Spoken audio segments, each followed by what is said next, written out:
Arresti per estorsione aggravata a Canicattì. Oggi parliamo del triste ricordo della fiera di San Calogero e di quella che fu la Villa del Sole. Sicurezza stradale a parole perché mancano i fatti per garantire ad Agrigento la pubblica incolumità. In prefettura conferenza stampa sulle attività svolte dalla Fondazione Agrigento 2025. Per lo sport le novità sul mercato dell'Acragas.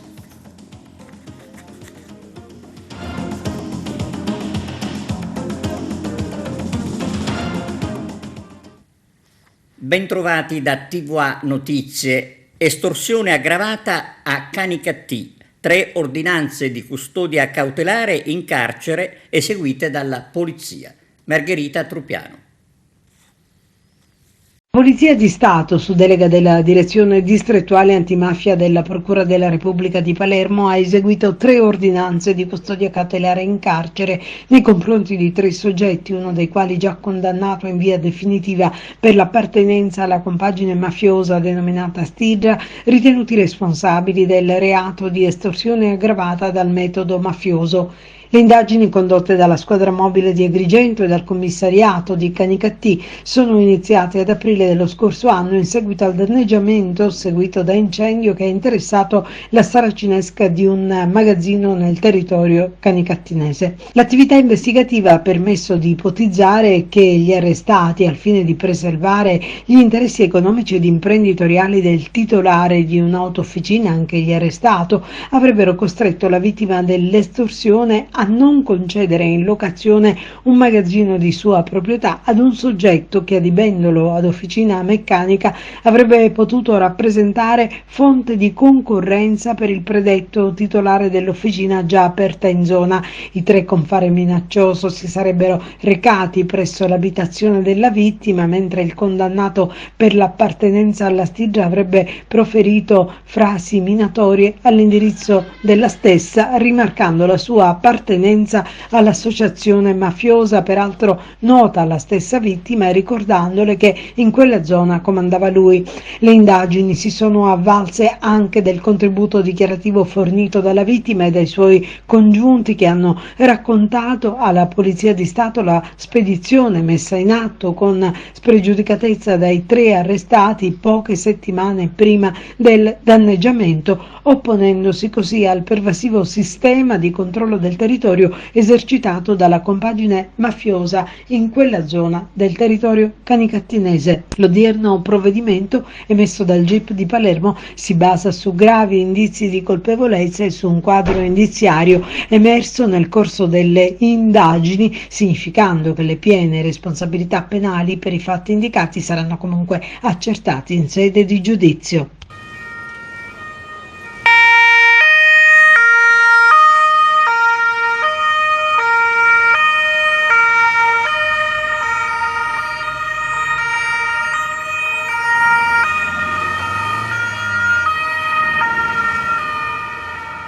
E ora un servizio sul triste ricordo della fiera di San Calogero e della Villa del Sole.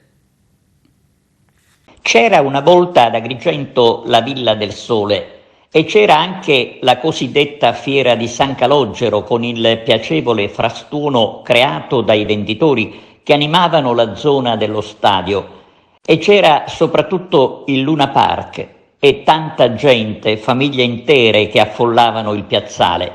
Si ricorda in particolare la bancarella dei mobili antichi che arrivavano da Padova, e c'erano, e meritano di essere ricordati, i venditori delle prelibatezze di varie regioni italiane. Assenze che creano nostalgia tra gli appassionati.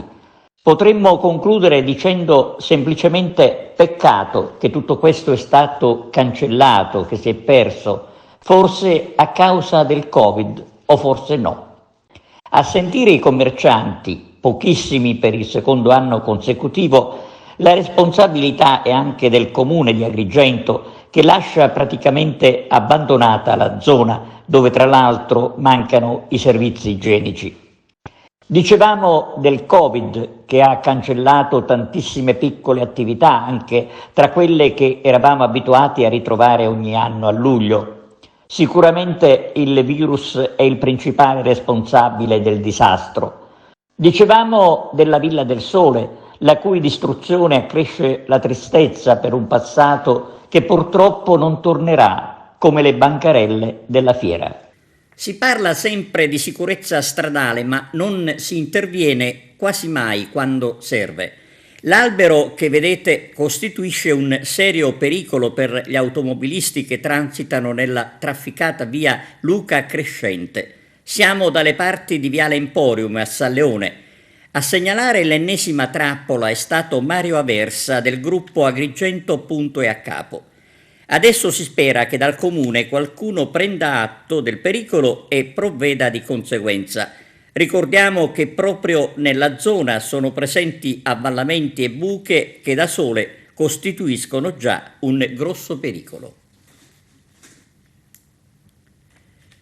Costituita a Palma di Montecaro l'Unione dei Comuni della Sicilia Centro-Orientale. Arturo Cantella.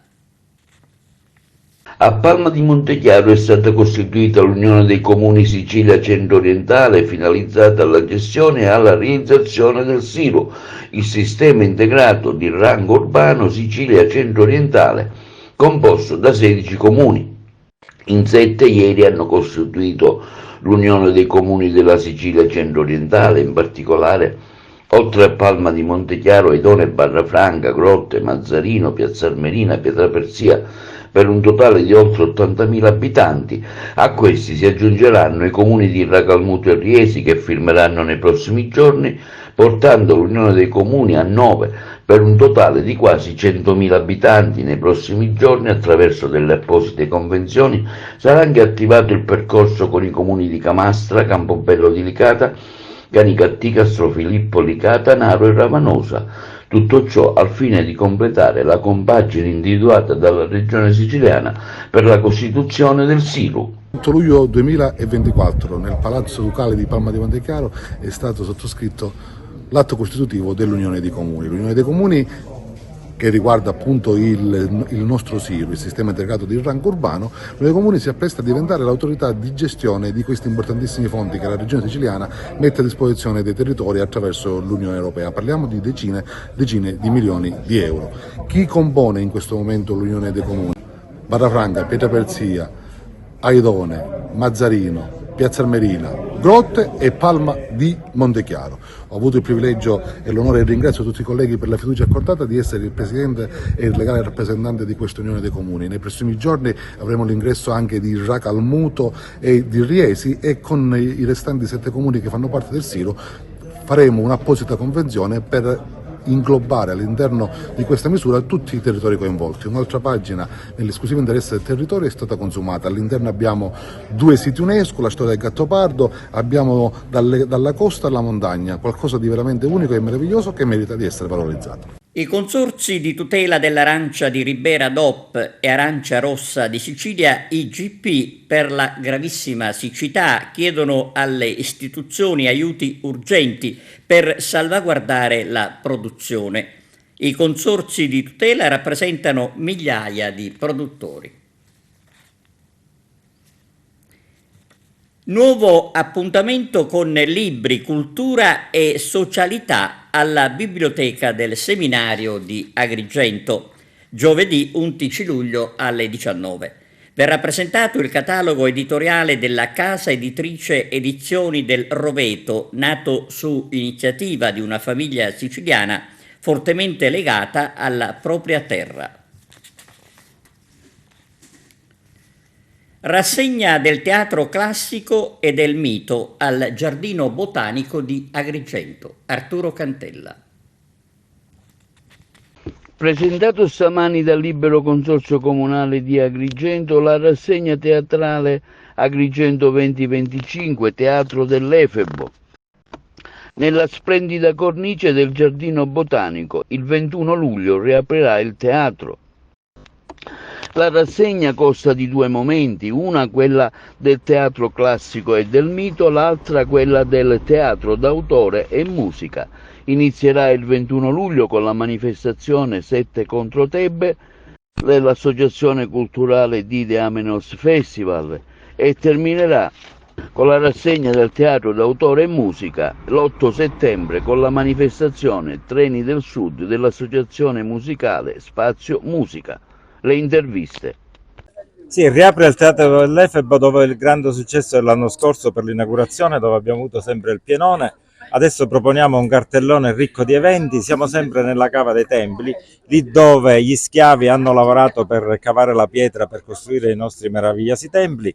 Abbiamo pensato che questo spazio era esclusivo anche perché insieme alla cava abbiamo ritrovato qui dentro anche l'Efebo, quindi la scultura dell'Efebo è stata ritrovata in uno degli ipogei del Giardino Botanico e questo connubio ci sembra splendido per rilanciare il teatro classico nel nostro territorio. Il cartellone è un cartellone di livello, abbiamo una rassegna del teatro classico e del mito con 5 spettacoli di grande livello che hanno anche un costo più elevato ma offrono sicuramente qualcosa che è nulla da invidiare all'offerta che abbiamo su Taormina, su Catania o su Siracusa. E poi abbiamo una rassegna al teatro d'autore con compagnie locali ma anche che vengono da fuori, che esaltano ovviamente i nostri scrittori del territorio e comunque offrono un'offerta per tutto il mese di agosto e i primi di settembre che consentirà agli agrigentini e ai nostri turisti, che speriamo siano numerosi, di permanere qualche giorno in più nel nostro territorio. Quanti sono le compagnie che si esibiranno? Le compagnie in tutto sono 13, abbiamo 2 tragedie greche che sono Antigone e 7 contro Tebe, più 3 spettacoli del Mico che sono spettacoli coprodotti dal teatro, quindi sono spettacoli che abbiamo noi proposto e abbiamo costruito con compagnie di livello del nostro territorio.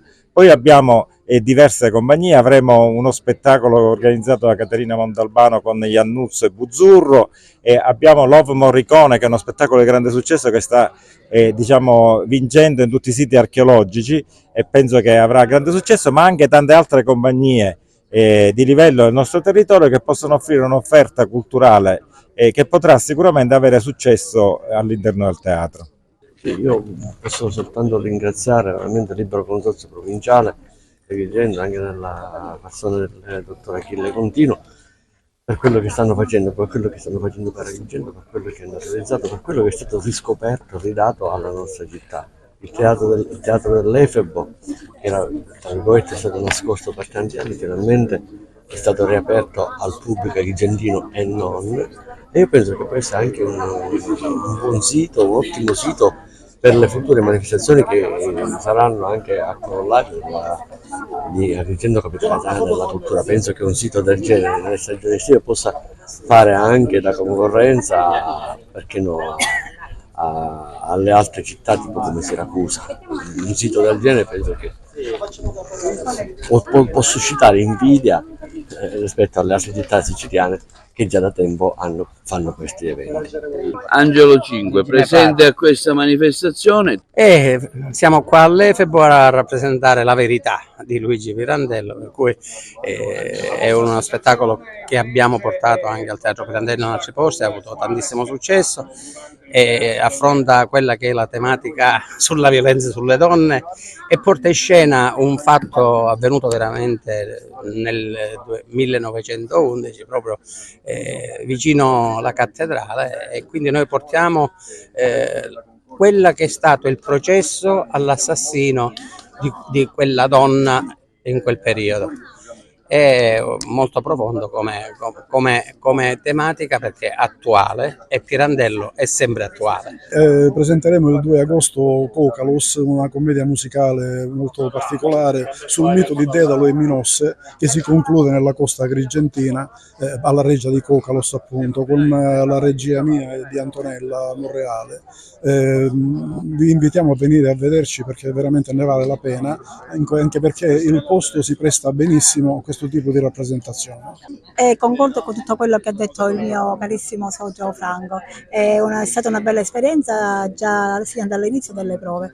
Oggi vedere questo teatro onestamente mi sto già emozionando perché non c'ero mai stata e devo dire che è veramente un posto fantastico. Organizzeremo e metteremo in scena uno spettacolo in onore di San Calogero che ha avuto un ruolo fondamentale anche nella scelta di Agrigento capitale della cultura, e in questo spettacolo cercheremo di dare spazio a tutte le arti e avremo due grandi importanti attori in scena, artisti, che è Gianfranco Iannuzzo e Francesco Buzzurro, perché nessuno meglio degli agrigentini può raccontare San Calogero. Il mio spettacolo si chiama Radici di un mare aperto, è uno spettacolo teatrale, musicale, per riconnettersi con le proprie radici culturali, con quello che la Sicilia rappresenta, perché sono delle musiche inedite che ho scritto e che a livello anche teatrale, quindi come si faceva un tempo negli anni 70 col teatro canzone, è uno spettacolo di contaminazione musicale, teatrale e con musica dal vivo, quindi uno spettacolo unico per questa programmazione del Teatro dell'Efebo. L'associazione culturale Kairos, della quale sono presidente, già da 3 anni produce spettacoli classici ad Agrigento con un cast di attori di livello nazionale e internazionale. Abbiamo avuto anche Paola Gasman e Ugo Pagliai, sempre con la regia di Daniele Salvo, che è un regista di livello appunto nazionale, internazionale anche lui, uno dei più grandi registi che ha lavorato con Gigi Proietti, con Luca Ronconi, con Manuela Kusterman, Albertazzi, insomma con tantissimi nomi importanti del teatro italiano. E quest'anno noi portiamo per il Teatro dell'Efebo lo spettacolo dal titolo Il rapimento di Proserpina o l'inganno di Venere. È tratto da una storia, da un mito che è nostro, una leggenda nostra siciliana, perché parla proprio del rapimento della giovanissima Proserpina che verrà rapita da Plutone grazie all'intervento di Giove e anche all'inganno di Venere. Ci sono anch'io nello spettacolo e c'è un cast di attori veramente bravi, bravissimi. Ci sarà lo stesso Daniele Salvo nel ruolo di Plutone, Melania Giglio, Giancarlo Latina, Francesca Maria e Marial Bahima Riva. Come avete sentito nei titoli, conferenza stampa in prefettura sulle attività già svolte dalla Fondazione Agrigento 2025. Il servizio con le interviste di Arturo Cantella. In tutti gli ambiti, come se fosse un ente locale, come se fosse un comune, per così dire, perché ha una sua personalità giuridica, può acquistare, vendere, fare contratti, stabilire impegni, firmare accordi, assumere, licenziare, quindi è in condizioni di operare pienamente. Nei mesi trascorsi fino ad ora abbiamo effettuato tutti i controlli possibili e immaginabili affinché la Fondazione parta con la massima regolarità e la massima pulizia, cosa che sarà garantita anche in seguito perché comunque rimane sottoposta alla vigilanza della Prefettura e del Ministero dell'Interno, oltre al fatto che andremo fra breve a firmare un protocollo aggiuntivo dove aggiungeremo ulteriori forme di assistenza e controllo.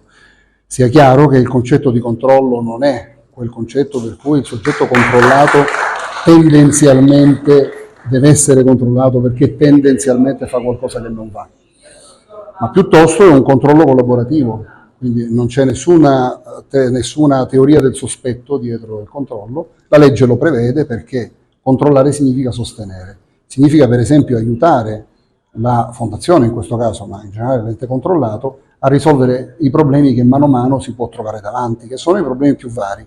Sappiamo tutti che la burocrazia in Italia costituisce spesso un ostacolo e lo costituisce per il combinato disposto di troppe norme, spesso accavallate fra di loro, di difficile interpretazione e anche talvolta di cattiva volontà da parte di alcuni di quelli che sono bene o male miei colleghi, cioè pubblici dipendenti come lo sono io, e che ogni tanto vanno richiamati. Quali saranno i passaggi successivi? I passaggi successivi immediatamente saranno, per quanto riguarda la Fondazione, l'attività di loro competenza, dove noi entreremo solo in punta di piedi, e sarà quella della scelta del calendario, delle organizzazioni, degli eventi. E dico in punta di piedi per non dire che non entreremo proprio, insomma, perché è chiaro che la Fondazione si sta dotando di un comitato scientifico di alto livello che dirà cosa è meritevole di apparire nel cartellone, chiamiamolo così, dell'anno della cultura, cosa invece non ha questo valore culturale, fermo restando che immagino che altre iniziative collaterali private potranno sempre essere organizzate approfittando dell'evento, come succede sempre in questo tipo di eventi. La Prefettura, ribadisco, qui non entra, se non offrendo ella stessa degli eventi culturali, naturalmente a costo zero per la Fondazione, che saranno l'utilizzo dell'hotspot dove stiamo creando una sorta di, l'hotspot di Porto Empedocle, una sorta di museo all'aria aperta con delle realizzazioni artistiche di pittori che stanno decorando le casette destinate all'ospitalità dei migranti, e naturalmente anche l'utilizzo della sede della Prefettura, la quale può essere utilizzata non per grandi eventi ma per momenti come questo, o per piccoli concerti di musica da camera, piccole rappresentazioni teatrali ed altro. Cosa avverrà da domani invece per quanto riguarda la parte amministrativa? Già il gran lavoro è fatto, noi seguiremo tutte quelle che sono le attività di affidamento, quindi reclutamento di persone che lavoreranno con contratti a tempo ovviamente determinato, e credo che saranno poche perché così deve essere, e scelta e contrattualizzazione, soprattutto la contrattualizzazione delle persone che invece verranno a fare qualcosa, quindi gli artisti, gli espositori o altro. Su quello saremo molto presenti e molto attenti. Con l'omologazione parte la Fondazione? Sì, l'omologa era già in effetti una parte fondamentale, ma successivamente all'omologa abbiamo anche fatto gli altri passaggi burocratici, quindi abbiamo il collegio dei sindaci, il bilancio approvato, quindi l'approvazione anche da parte del collegio dei revisori dello stesso bilancio, quindi siamo nella fase in cui adesso attendiamo proprio l'erogazione delle risorse da parte del Comune per poter poi pubblicare i bandi per il personale, che nell'arco di 15 giorni faremo sul sito appunto della Fondazione. Struttureremo quindi la Fondazione con tutto il personale già previsto nell'organigramma, e quindi praticamente saremo pienamente operativi. Ricordo che questa fondazione è nata a febbraio, quindi non abbiamo trovato una fondazione che fosse già operativa con del personale e con delle attività già in corso, quindi l'abbiamo dovuta costruire, e se immaginiamo che oltre un anno praticamente è andato via per sostanzialmente scrivere lo statuto della fondazione, ecco, noi in 4 mesi siamo riusciti finalmente, anzi, ad attivarla e dare alla fondazione la veste operativa giuridica completa per essere protagonista di Capitale della Cultura. Quali saranno le figure? Le figure sono varie, ci saranno parti amministrative, le parti contabili, ci saranno la parte relativa chiaramente soprattutto all'atterraggio, per così dire, dei progetti del dossier che sono stati approvati dal Ministero della Cultura, quindi i curatori per esempio o i tecnici che cureranno tutte le attività proprio sul territorio dei permessi e dei coordinamenti. Ci sarà anche una parte relativa alla cerimoniale, che è importante. Immaginiamo noi un altro anno avremo chiaramente il Capo dello Stato che inaugurerà la Capitale della Cultura, ma abbiamo una quantità di personalità di alto profilo che già ci stanno contattando perché vogliono venire ad essere anche loro visitatori della nostra straordinaria provincia, quindi anche lì dovremo essere pronti per poterli sostanzialmente ospitare. Presidente, oggi anche la firma di protocolli di intesa. Sì, i protocolli sono importanti perché la Fondazione, ecco, è bene che si sappia, non è sola, la Fondazione ha accanto tutto un mondo straordinario di persone di elevata cultura, di gente che crede in Capitale della Cultura. Non è la sfida di un singolo, ma è una sfida che dobbiamo sostanzialmente tutti quanti sposare, perché dobbiamo mettere in evidenza, e lo abbiamo come possibilità adesso, far emergere veramente la nostra grande provincia con le bellezze e i talenti. Lo dico e lo ripeto sempre, mi dovete anche scusare se forse sono ripetitivo, ma questa è una provincia che può mettere in mostra molte, ma molte ricchezze che oggi sono misconosciute a noi stessi. Quindi avere una vetrina, avere dei riflettori. Ricordavo poc'anzi nella conferenza, l'altro anno noi avremo non soltanto Agrigento Capitale della Cultura, ma in Italia ci sarà Gorizia, Capitale Europea della Cultura, un altro anno ci sarà il Giubileo, quindi ecco, un asse importante con queste realtà lo stiamo costruendo, e dobbiamo allora essere noi stessi per far vedere quello che siamo, qual è stato il nostro passato, e far vedere soprattutto i nostri giovani, i nostri talenti, le nostre intelligenze. Poc'anzi ho citato le collaborazioni che non sono soltanto con la Curia, Faro Sapiente di Luce, con il Parco, con il conservatorio, con tutto un mondo di associazioni culturali che abbiamo visto nell'ultimo incontro emergere nel territorio e che meritano grandissima attenzione. Ecco, a loro mi rivolgo, noi abbiamo fatto tutto ciò che dovevamo fare fino ad oggi per le parti, per così dire, burocratiche, che vi prego di credermi, non era assolutamente una sciocchezza, è stato veramente impegnativo e ringrazio tutti coloro i quali ci hanno aiutato, i professionisti, gli ordini professionali. Oggi il mondo delle professioni, la curia si mettono assieme, il polo universitario, l'università si stringono assieme alla fondazione e al comune, quindi adesso fuoco alle polveri per la nostra straordinaria sfida. I lavoratori ASU dei beni culturali annunciano lo sciopero ad oltranza se non verranno stabilizzati. Il servizio. Siamo qui per l'ennesima volta oggi davanti alla Presidenza della Regione, dopo essere passati dall'assessorato beni culturali all'assessorato funzione pubblica senza ottenere nulla di concreto per i lavoratori ASU dei beni culturali.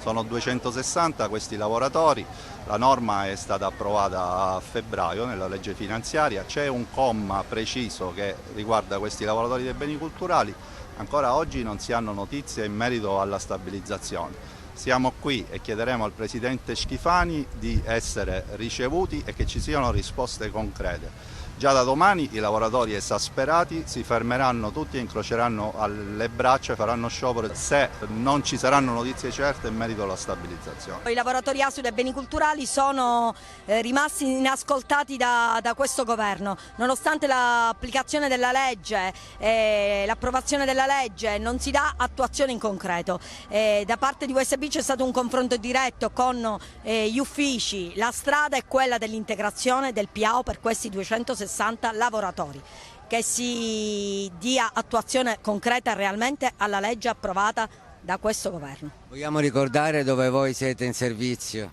Sì, siamo in servizio presso tutti i siti della cultura in tutto il territorio regionale, musei, parchi archeologici, soprintendenze, teniamo siti aperti. Oggi in tutti i siti non ci sono gli ASU e siamo pronti al blocco totale dei siti. L'età media dei lavoratori e da quanto tempo siete in servizio presso i siti museali?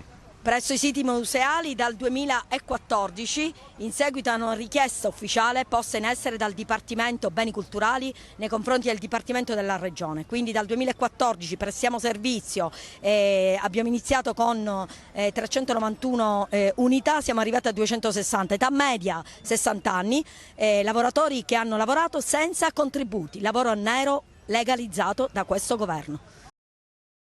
Per la pagina sportiva le ultime novità sul mercato dell'Acragas. Carmelo Lentini.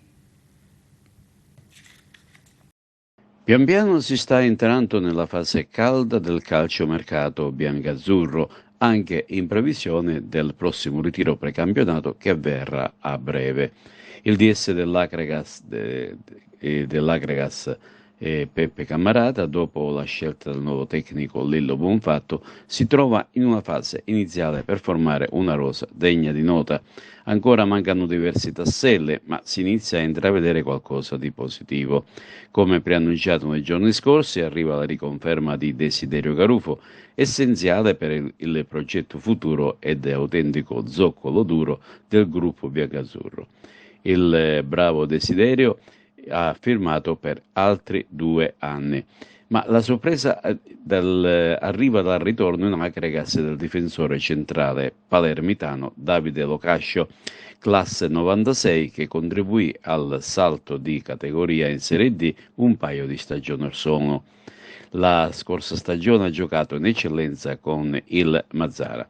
Adesso prossimo obiettivo è la riconferma del capitano Alfonso Cipolla, per il quale si sono fatte sotto diverse squadre che ambiscono a vincere il campionato. Molte di queste sono appartenenti al campionato di eccellenza. Con lo sport chiudiamo questa edizione, grazie per averci seguito e arrivederci.